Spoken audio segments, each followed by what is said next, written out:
साथियों, मेरा निवेदन है मिशन आर्यवर्त यूट्यूब चैनल को आप सब्सक्राइब करें, वीडियो को लाइक करें, ज्यादा से ज्यादा शेयर करें और गूगल प्ले स्टोर पर उपलब्ध मिशन आर्यवर्त ऐप को जरूर डाउनलोड करें। शादीपुर जुलाना में अभी ये प्रांतीय जनचेतना यात्रा पहुंची है। गोरक्षा महाअभियान का ये पूरा काफिला सोनीपत से चल के आज जुलाना में पहुंचा है और जुलाना से ही हमारे साथ हैं वेद प्रचार सभा के संरक्षक डॉक्टर बलबीर आर्य जी। उनसे हम जानना चाहेंगे कि इस यात्रा के बारे में उनके क्या विचार।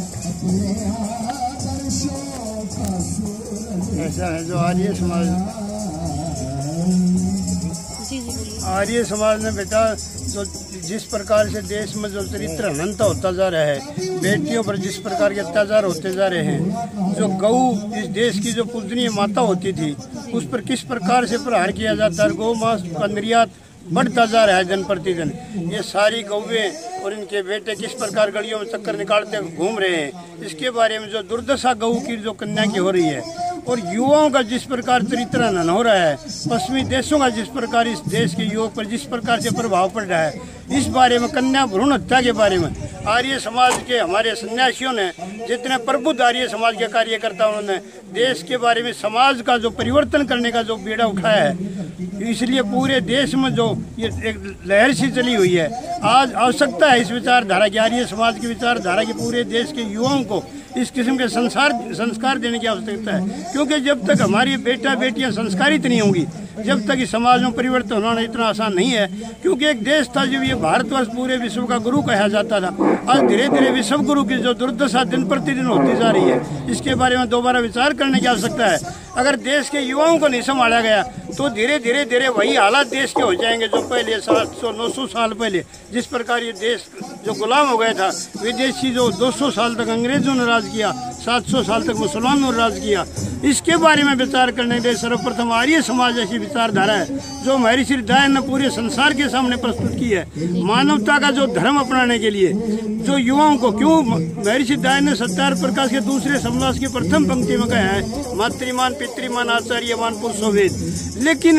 आज क्या दशा हो गई है, माता किस तरह भटक गई है, जो तथाकथित जो गुरु हैं उनके चक्कर में अज्ञानतावश आ गई है और किस प्रकार जो आचार्य हैं वो भी अपने जो नैतिक कर्तव्य उनसे भूलते जा रहे हैं। आज चरित्र की और संस्कार की शिक्षा नहीं दी जा रही, जो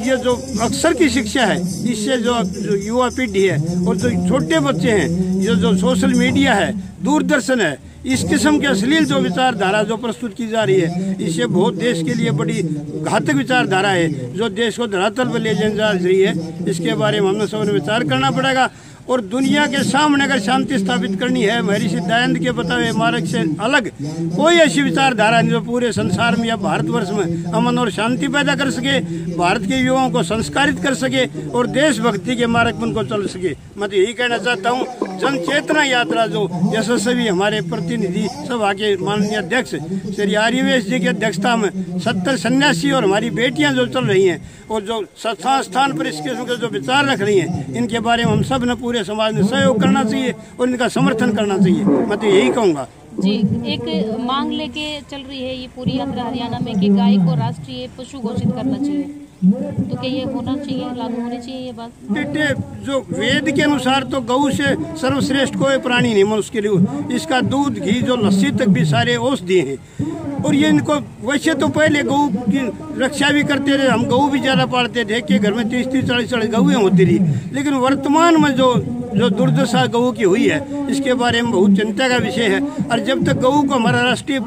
पशु घोषित तो शायद इन्होंने कर दिया होगा, नहीं किया होगा, लेकिन अब बताओ, शेर को राष्ट्रीय पशु घोषित कर रखा है इन्होंने। शेर का क्या मतलब, गऊ कितनी उपयोगी चीज है हमारे लिए, मनुष्य के लिए पूरे तरह, उसका गोबर तक मल मूत्र तक भी काम आता है, वो तो राष्ट्रीय पशु नहीं और शेर राष्ट्रीय पशु। इसके बारे में विचार करने की जरूरत है। मैं तो ये कहता हूँ, गऊ माता का मान सम्मान और उसका पाला नहीं जाएगा जब तक हमारे समाज में ज्यादा परिवर्तन नहीं होगा और जब तक गऊ के दूध और घी से सद्बुद्धि परिवारों में बढ़ेगी। वो धीरे धीरे घटती इसलिए जा रही है क्योंकि तामसिक भोजन करते हैं और गऊ का दूध घी खाना और गऊ को पालना धीरे धीरे खत्म होता जा रहा है। जी, बहुत बहुत धन्यवाद अंकल जी आपका। ठीक। मैं देश के युवाओं से इतना ही निवेदन करना चाहूंगा कि इस वीडियो को ज्यादा से ज्यादा शेयर करें, लाइक करें, कमेंट्स करें।